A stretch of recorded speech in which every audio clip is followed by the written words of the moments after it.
Pues muy buenos días, un verdadero honor poder echarnos una platicada el día de hoy, agradeciendo primero a Talentland por la invitación y evidentemente a la Secretaría de Innovación, al Gobierno de Jalisco, para poder compartir un poco acerca de todos los mitos y también qué podemos encontrar más cercano a la realidad en el proceso de estructuración de una ronda de inversión, cuando estamos tratando de llevar esa idea o ese prototipo, una fase más de comercialización, a ese momento donde ya encontramos ese cliente dispuesto a pagar por ese producto, por ese servicio, pues ¿qué nos vamos a encontrar en el camino? ¿No? Hay muchos mitos asociados con el proceso de levantamiento de capital, si esta es la única ruta, si es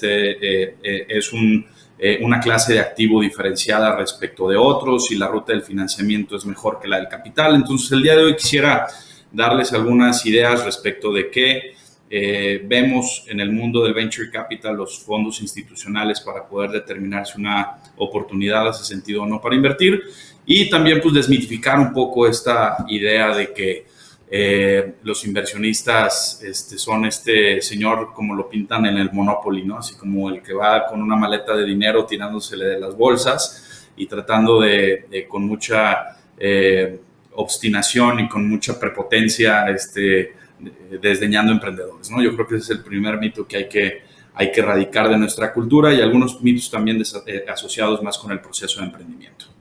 Entonces, preparé una presentación que quisiera compartir con ustedes. Déjenme ponerla por aquí y con base en eso vamos platicando, ¿no? Bueno, pues lo primero que quisiera compartir con ustedes son un poco de los antecedentes que existen en el venture capital, ¿no? No es sencillo de repente encontrar muchos antecedentes tan remotos, y primero quisiera como poner la mesa en términos de entender todos lo mismo en cuanto a la acepción o la concepción del venture capital. Y hay que entenderlo como lo que es una simple rama del capital privado donde hay inversionistas institucionales, individuales, ángeles, friends and family también conocidos, que buscan invertir cierta cantidad de dinero en empresas que ellos estiman tienen un alto potencial, y con el objetivo simplemente de tener en el mediano o en el largo plazo un retorno, un rendimiento atractivo respecto de su inversión. Entonces, bajo esta misma acepción, el origen más remoto que encontramos no fue hace mucho tiempo, o sea, fue prácticamente a mitades del siglo pasado, donde se reunieron varios amigos para comercializar una tecnología durante la posguerra, y se dieron cuenta que esta tenía aplicación a la industria médica, particularmente en el tema de generación de rayos X, y pues que tiene una aplicación específica para el tratamiento del cáncer. Unos años después vino una empresa, compró esa tecnología y finalmente ellos pudieron documentar o instrumentar propiamente un retorno multiplicando su dinero por 9, y a partir de ahí parte de los rendimientos generados por ese venture, por esa inversión, pues decidieron colocarla en nuevas ideas de negocio, nuevos prototipos de otros emprendedores, y así surgió el primer fondo institucional de Venture Capital, ¿no? A ver, ¿qué sí es una realidad? Que sí es una clase de activo en el que puedes esperar retornos muy superiores a otro tipo de asset classes o a otros tipos de sectores o tipos de inversiones, como el real estate, como la reinversión en el propio negocio de estos inversionistas. Y esto es una realidad, hay que poner el piso parejo, ¿no? Y pues podría tener solo una presentación de casos de éxito y a lo mejor 17 presentaciones de los casos de fracaso, pero sí es una realidad, y aquí ponemos algunos ejemplos de cómo Accel Partners, por ejemplo, en el 2005 pues fue de los primeros inversionistas en Facebook, y la historia pues ya la conocemos todo, ¿no? En su IPO tuvo un valor de capitalización histórico, y esto representó pues un 708x prácticamente de retorno en tan solo 7 años.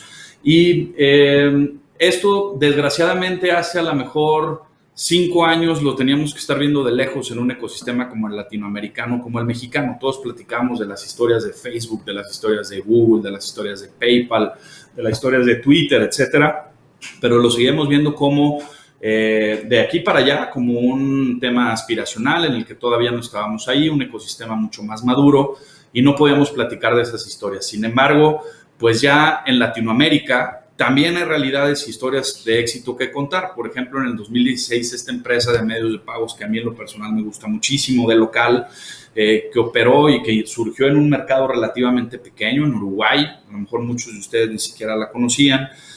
Pero bueno, tiene documentado cómo los primeros fondos internacionales empezaban a voltear al ecosistema.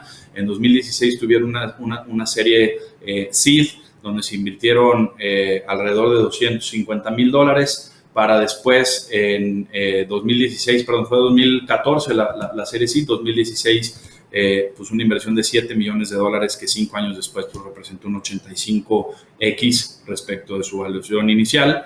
Y el 3 de junio del año pasado pues tuvo su IPO, ¿no? Y lo que más gusto me da pues es hablar de las realidades de lo que ya estamos viviendo en México. Apenas la semana pasada Clip anunció su última ronda de inversión de $250 millones, dándoles una valuación de $2 billones y constituyéndose como el cuarto unicornio en México. Recordemos que el primero fue Kavak, después siguió Bitso, GBM y ahora Clip. Entonces ya estamos viendo cómo es una realidad que en México podemos estar contando historias de éxito, realidades, ya no esperanzas, ya no sueños, sino valuaciones reales, y eso creo que es una súper buena noticia para el ecosistema. Pero por si alguien tuviera duda respecto del impacto del venture capital y de que es un asset class cuya presencia y permanencia en los siguientes años es un hecho y no una simple esperanza, quiero proyectarles un video donde hacemos una comparativa. Vamos bien, haciendo un recorrido año con año, desde 1997 hasta prácticamente el año pasado, cómo las empresas más valiosas en el mundo en términos de valor de capitalización en el mercado, pues vemos cómo tan solo hace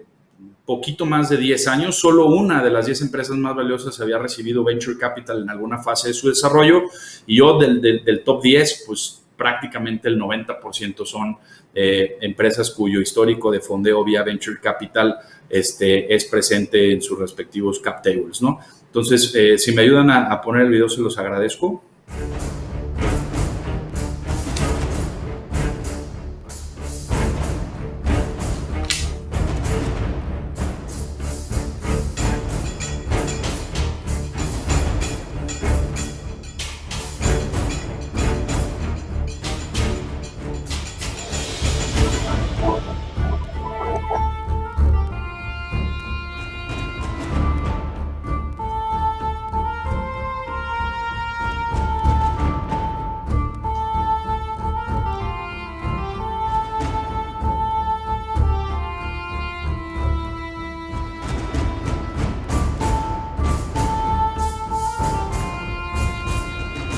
Importante también ir viendo cómo, además de la lógica de ver el tema de los antecedentes de las empresas que tienen fondo de VC, las industrias, cómo se han ido moviendo en términos de evaluación de valor de capitalización del mercado. Como de origen las petroleras y los del sector energético tienen un dominio permanente, y poco a poco el retail y la tecnología va probando o quitando relevancia a ese tipo de sectores.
Pues creo que está muy claro el cómo la evolución en estos últimos 10 años ha sido extraordinaria en términos de rentabilidad para los fondos, pero también en términos de dominio sectorial de las empresas de base tecnológica.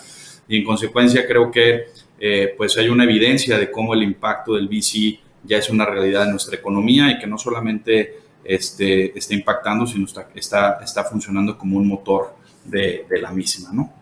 Déjenme regresar aquí a la presentación.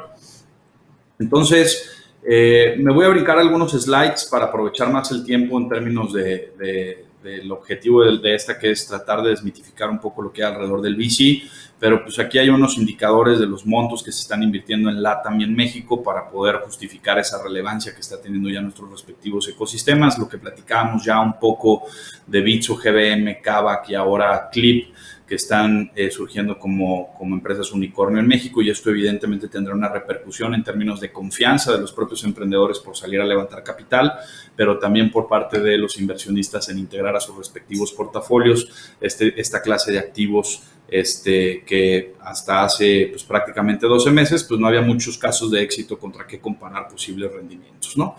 Pero bueno, entonces hasta en el Venture Capital hay razas, ¿no? O sea, hay distintos segmentos o distintos fondos o distintos perfiles de inversionistas que están buscando invertir, y a mí me gusta segmentarlos de manera muy rápida en 4, ¿no? Esos proyectos que están en una fase de idea, en una fase de desarrollo de prototipado, donde el objetivo es tener un producto mínimo viable y comenzar a vender lo más pronto posible.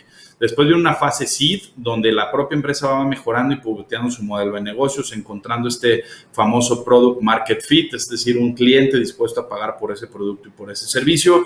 Se empiezan a presentar las primeras ventas y estas se ven incrementadas en porcentajes importantes los primeros meses, los primeros años, para después entrar a una fase de growth, donde el incluso tipo de inversionista es distinto. A lo mejor ahorita vamos a platicar un poco de los perfiles de los inversionistas de cada una de las etapas, pero en este ya no solo hay un product market fit, sino que se encuentra una demanda importante del producto y en consecuencia se requiere encontrar capital o financiamiento para poder escalar el modelo de negocio y poder incrementar el número de ventas y en consecuencia multiplicar ese crecimiento para entrar a una fase de escalabilidad, ¿no? Son empresas lo que ya crecieron tanto que están necesitando entrar en otros mercados a través de fusiones, adquisiciones, o el mercado que están atendiendo están encontrando limitaciones por restricciones propias del capital de trabajo con el que se cuenta, y en consecuencia salen a buscar este socio inversionista, ¿no? Entonces, algo que me gusta mucho platicarles es, a ver, los fondos de Venture Capital también, o sea, los que estamos administrando ese tipo de fondos, también somos emprendedores. Y así como hubo un modelo de negocios inicial en cualquier compañía, nosotros tenemos nuestra concepción inicial a través de algo que denominamos un PPM, que es una tesis de inversión donde definimos qué vehículo vamos a utilizar, qué instrumentos de qué instrumentos vamos a tomar mano para poder colocar las inversiones, cómo está la estructura de los general partners, de los limited partners, cómo nos vamos a hacer llegar de nuestros clientes. Aquí es otro mito que hay que tratar de erradicar. Nuestros clientes no solamente son nuestros inversionistas, nuestros principales clientes, nuestro principal activo son las empresas que forman parte de nuestros portafolios, y en consecuencia los emprendedores saben que hay o que habemos muchos fondos institucionales, muchos fondos en el mercado del VC, y en consecuencia también hay una competencia por generar deal flow de calidad y poder integrar a proyectos de emprendedores de alto impacto en nuestros respectivos de portafolio. Y después vienen todas unas fases que hay que también planear, así como hay canales de distribución, hay definición de barreras de entrada en cualquier modelo de negocio, pues nosotros tenemos que tener perfectamente claro cuál va a ser el pipeline de decisiones que vamos a seguir para identificar el portafolio, entrar a una etapa de portafolio management, que aquí es lo que les recomiendo es poner todo el enfoque cuando estén haciendo fundraising, ver qué tanto Smart Money está aportando ese fondo, ese inversionista ángel, esa club de inversión o lo que sea que se está acercando con ustedes, qué tanto me va a estar ayudando para pivotear el modelo de negocio, traer nuevos clientes, integrar economías de escala, hacer desarrollo de proveedores, etcétera. Y después, evidentemente, tenemos que tener clara pues, cuál es la salida y cuál es la estrategia en las siguientes rondas de capitalización, ¿no? Entonces, ¿cómo aprovecho el VC? Soy una startup mexicana. A ver, en una fase de idea que típicamente se buscan levantar entre 50,000 dólares y 100,000 dólares, es un monto que se utiliza para típicamente explorar esta fase de ideación y desarrollo de prototipado. El perfil del inversionista, pues es muy, a lo mejor ya muy trillado, pero esta ronda de Friends, Family and Fans, ¿no? Pero también hay muchos premios de gobiernos, de asociaciones sin fines de lucro, etcétera, que están dispuestos a hacer este primer fondeo para desarrollo de prototipado de ideación. No les recomendaría mucho perder o invertir tanto tiempo en fondos, salvo que sean discovery funds o aceleradoras. De lo contrario, pues van a encontrarse que pues nadie termina invirtiendo en esas etapas o muy pocos, ¿no? O sea, aquí es más rondas limitadas, pequeñas, de nuestros propios círculos y a través de fondeos de aceleradoras, incubadoras y de programas gubernamentales, o por qué no también fases o mecanismos de crowdfunding, ¿no? Para fases que ya están un poquito más en procesos de product market fit, es decir, ya tienen un prototipado, ya está más o menos validado y están tratando de escalar ese modelo de negocio. En México las inversiones pueden ir desde los 50,000 hasta los 500,000 dólares más o menos. Ahí ya hay mucha presencia de ángeles inversionistas, aceleradoras, fondos en etapas tempranas como Redwood Ventures, y las rondas pues las van a encontrar en denominaciones como Seed, Post-Seed, Bridge, Pre-Serie A, etcétera, ¿no? En la etapa de crecimiento los montos incrementan un poco más, ya el Product Market Fit está validado, estamos en abierta etapa de crecimiento en la compañía, se busca fondear para tener un crecimiento acelerado de la misma o incluso para participar en un Merger and Acquisition. Aquí vamos a encontrar los nombres como Serie A, Serie B, Serie Bridges, y cada vez afortunadamente hay más presencia de fondos, ¿no? Entonces, algunos tips que quisiera compartir con ustedes antes de seguir la plática es, muy importante, definas qué instrumento vas a utilizar, si vas a utilizar una deuda convertible, si vas a utilizar un SAFE, si vas a levantar con equity directo, pero sobre todo definir cuánto necesitas, qué características debe tener la ronda. Y aquí es una pregunta muy recurrida. Cuando dicen, oye, ¿cuánto dinero necesito levantar? O sea, a mí me gusta ver modelos de negocio donde el total de la ronda sea igual al runway, es decir, al capital que necesitas para los siguientes entre no menos de 12, no más de 24 meses. Porque es altamente probable que el capital que se requiera para seguir creciendo en la compañía demande de nuevas rondas de inversión, y eso toma tiempo. Entonces, si vas a levantar capital en una siguiente ronda, pues es probable que te tengas que cubrir con entre 4 y 8 meses de anticipación antes de que el burn rate te trague y pues tengamos problemas serios en la sustentabilidad de la empresa. Y entonces es bien importante definir el monto, el para qué se va a utilizar los recursos, y sobre todo en etapas tempranas, pues tener claro que es muy común o es muy estándar que estén prohibidos los cash outs, es decir, total del capital levantado para la inversión en el crecimiento de la propia compañía. A ver, ¿cuáles son nuestros retos hacia adelante? Y con esto voy platicando también de algunos mitos y realidades en la industria del VC. Mantener la calidad de los proyectos. Aquí una sugerencia que les pudiera compartir es muy común tener la expectativa de los proyectos o de los distintos emprendedores en la primera reunión de que van a salir de la junta con un cheque. O sea, las empresas tenemos que tener total claridad en que el objetivo de una primera cita con un inversionista no es salir de ahí con un cheque, sino salir de ahí con un handshake que nos garantice o nos asegure tener una segunda reunión. O sea, es muy difícil que en una primera reunión puedas tomar decisiones. Y aquí les platico una historia, pero hay un evento que se llama, de una aceleradora que se llama Demo Day de Y Combinator, que es una de las aceleradoras desde mi punto de vista más exitosas del mundo. A mí me gustan muchísimo los proyectos que de ahí salen. pero prácticamente en ese momento, en ese Demo Day, después de una presentación de 3 minutos, decide el inversionista si quiere invertir o no. Y yo creo que el due diligence es una cosa importante tanto para el proyecto como para los inversionistas. Entonces, esto primero es lo que les recomiendo erradicar. Después hay otro gran mito construido a través de las valuaciones y del equity que debe tener el inversionista. Y ahí permítanme referir un poco a programas como Shark Tank, ¿no? O sea, donde dices, híjole, pues me regreso un poquito para platicar.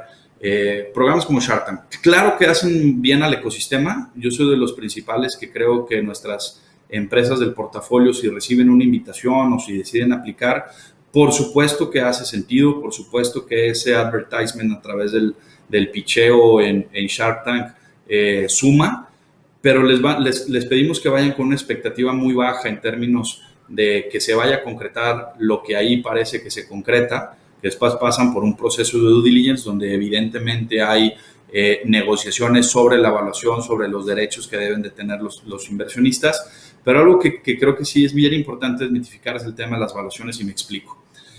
Cuando un emprendedor se diluye mucho en una etapa tan temprana, es muy complicado que pueda seguir levantando capital en otras rondas. La tentación o la desmotivación que le puede representar al emprendedor una excesiva dilución en una etapa temprana pone en riesgo la sustentabilidad de la compañía. Entonces, algo que los inversionistas debemos de empezar a desmitificar, sobre todo aquellos que están incursionando apenas el venture capital, es, uno, que mayor equity no es igual a control. Hay probabilidades y esquemas jurídicos para tener reservas de derechos de minorías que protejan perfectamente la participación, pero lo más importante es que el rockstar en esta historia es el emprendedor. O sea, nosotros somos compañeros de camino, estamos en el proceso junto a ellos, pero nunca adelante y mucho menos sobre ellos. Entonces, esto es un mito que hay que erradicar. Y el otro mito que me interesa mucho, del que me interesa mucho platicar, es aquel asociado con el miedo a emprender y con la cultura que tenemos, o la incultura que todavía prevalece en Latinoamérica, en particular en México, de no perdonar el fracaso. Cada vez es menos y eso me da muchísimo gusto, pero nosotros, mientras más historias de fracaso el emprendedor que tenemos enfrente nos pueda platicar, es mucho mejor, porque es un indicativo de que al menos los errores que en su momento se cometieron, pues no se volverán a cometer. Y quitémonos ya de la cabeza de una vez por todas que aquel que emprende es aquel que no encontró chamba, aquel que emprende y no tuvo un éxito es un necio o es un inadaptado. Dejemos de castigar el fracaso, empujemos el emprendimiento y empujemos a más emprendedores para que existan más casos de éxito. Y finalmente, con esto termino. Yo creo que es responsabilidad de todos seguir apoyando proyectos para tener más historias de éxito, que más inversionistas se acerquen a invertir para acá. Me da muchísimo gusto ver que cada vez más fondos internacionales, ahí está Andreessen Horowitz, está Monachis, está Sequoia, está el mismo Kasek, cada vez coinvirtiendo más con fondos mexicanos e invirtiendo más en emprendimientos mexicanos y latinoamericanos. Créanme que lo mejor para el ecosistema está por venir. Estamos en un momentum extraordinario para México, extraordinario para Latinoamérica, sin, o en muchos casos, a pesar del gobierno. Entonces, está en nuestras manos, sigamos empujando por emprendimientos de calidad. Los fondos estamos ávidos y con capital disponible, sobre todo ante la baja generalizada de las tasas de interés, de encontrar buen deal flow. Así es que les dejo mis redes sociales. Me encantará que platiquemos de sus proyectos y de que profundicemos un poco en estos mitos y realidades, si conviene más financiamiento, capital, cómo estructurar la ronda. Estamos para servirles y este ecosistema solo se va a robustecer en la medida que colaboremos todos juntos.